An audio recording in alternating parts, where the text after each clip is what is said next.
I want to read you something. Yeah, Because sure. I'm trying to see more so I like the way you processed everything with real estate, with stocks, management team, CEO, what could happen to the market, government can regulate them, et cetera, et cetera. Okay, fine. Cash, got it. If you have $200 million, $2 million, $100,000 house in Miami, now it's a $50 million house. Okay, so maybe that's also a risk because what Florida would do within 20 years. But so here's what just took place. I'm trying to see, for somebody that's wanting to play devil's advocate and be a skeptic, Ukrainians are preparing to lose internet access. Okay, this is Crypto Briefing article. Per Forbes, in Ukraine, apps that permit basic services like communication and mapping without internet access are topping the downloads charts right now. Such applications utilize radio signals or Bluetooth for offline functionality and are common when civil conditions deteriorate amid war. Government crackdown. A similar surges in such downloads occurred in 2019 with Hong Kong protests, right? While there has been an influx of cryptocurrency donations to the country, amidst its invasion, cryptocurrency usage is generally impossible without internet connection. Parts of Ukraine's third most populous city, Odessa, have already lost power, and Forbes sources indicated their expectation that Ukraine could lose power and internet connectivity on a more widespread basis. This is where I'm going with this. So, COVID takes place. Whatever you agree with it, there's a lot of different stories. It's a virus. It came from this lab. It came from this. We don't know yet because we haven't done the investigation. We still don't know. The tribunal court's got to get out there and say, we got to do a real investigation. But there was a community that says, look, China's known for investing most of their money in the military biowarfare. That's what their strength is at, right? And Russia's known for cyber warfare. That's where, they got the nuclear weapons. We all know they're very powerful with the nuclear weapons. But we experienced what, if we had a biowarfare the last 30 months, if we did, we experienced a glimpse of it. What it did, it shut down the entire world, right? What is your concern with what a cyber warfare would look like? How would that affect Bitcoin and cryptocurrency? Bitcoin is a nuclear hardened protocol. It's pretty much the most robust, resilient thing the human race has yet to invent. For example, it's running on tens of thousands of nodes. You can't even identify the nodes, and there's an identical copy of the Bitcoin ledger on every one of them. So if all of the electricity got shut off everywhere on Earth, and every computer failed everywhere on Earth for 10 years, the protocol just goes dormant for 10 years. And as soon as one person turns one node back on, the entire protocol comes back to life again. There's nothing like that, right? All your money in a bank in Bank of America could be wiped out with, a keystroke. You go and you wipe out a few servers. Your building can be wiped out with a bomb, right? Lots of things can be wiped out, but Bitcoin is the most resilient thing in cyberspace because it is so incredibly decentralized. If you took an entire country offline, that's irrelevant. In fact, we just saw last year during the China crackdown that China banned Bitcoin mining.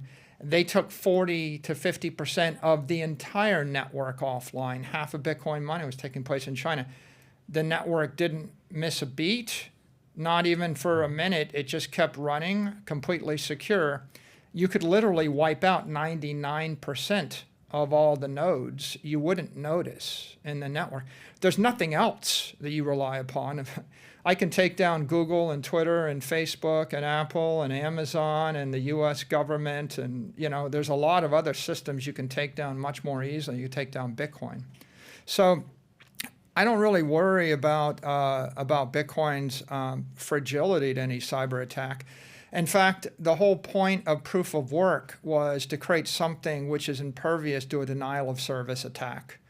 And it turns out that if you dig a bit deeper, what you realize is that not only is Bitcoin impervious to cyber attacks, it's also the solution to cyber attacks. Because if you want to eliminate denial of service attacks, which are the most common brute force attacks, or you want to eliminate phishing and scam and spam attacks and other sorts of imposterous and malicious behavior in cyberspace, the way to do it is to integrate a layer of monetary energy, which is what Bitcoin is, into the internet. You need to wrap the avatars. You need to wrap the people, the websites, and the services that we have in cyberspace with a layer of digital energy.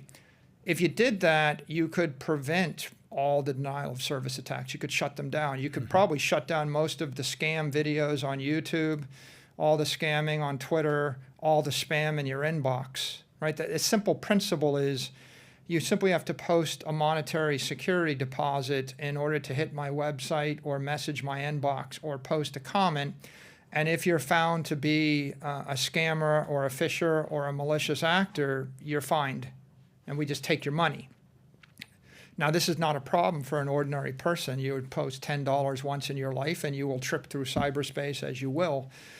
But 1,000 times a week, someone spins up a Michael Saylor Bitcoin giveaway on YouTube, and those are live YouTube casts. They'll probably take this interview we have, they'll rip it out, they'll put it into a Michael Saylor Bitcoin giveaway. They'll run it on YouTube with 40,000 fake people listening. And they'll have some number where you can send Bitcoin send one to get two back. For those people that are listening, the old buy one get one scam. Never send your Bitcoin to someone to get two back. You're getting ripped off.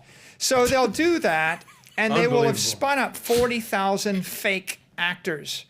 If you actually required someone to post $10 of Bitcoin in order to trip through YouTube or use YouTube, it would cost you $400,000 every 10 minutes because they get taken down every 10 minutes and they get spun up every 15 minutes. It's literally 1,000 times a week. And so imagine trying to spend $40,000 or $400,000 1,000 times a week to do this.